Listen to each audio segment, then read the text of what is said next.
अस्सलामुअलैकुम। ये रेडियो सदाए हुर्रियत जम्मू कश्मीर है। नसीमा खातून से मुख्य समाचार सुनिए। भारत काठमांडू की विदेश नीति में अपनी स्वार्थ सिद्धि हेतु हेर फेर के लिए लैंड लॉक्ड नेपाल पर धौंस जमा रहा है।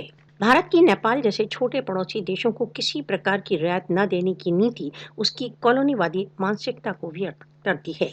नेपाल के नेता बार बार यह कह चुके हैं कि भारत काठमांडू के भीतरी मामलों में अपनी टांग अड़ा रहा है। भारत ने नेपाल की सैकड़ों वर्ग किलोमीटर की जमीन अवैध रूप से हड़प कर ली है। नेपाल ने अभी हाल में एक नवीन राजनीतिक मानचित्र जारी किया है, जिसमें कालापानी, लेपुलेख तथा लिम्पियाधोरा के क्षेत्रों, जिस पर भारत अपना दावा करता है, को अपना क्षेत्र घोषित किया है। भारत की राज्य विस्तार की मानसिकता इस बात से स्पष्ट है कि वह अपने पड़ोसियों के साथ विभिन्न प्रकार के झगड़े किए हुए है। आरएसएस समर्थित बीजेपी के नेतृत्व की भारतीय साम्राज्यवादी तथा विस्तारवादी नीति हिंदुत्व दर्शन पर आधारित है। पड़ोसियों पर धौंस जमाना तथा व्यवस्थित रूप से अल्पसंख्यकों की उपेक्षा आरएसएस बीजेपी विचारधारा के महत्वपूर्ण भाग हैं।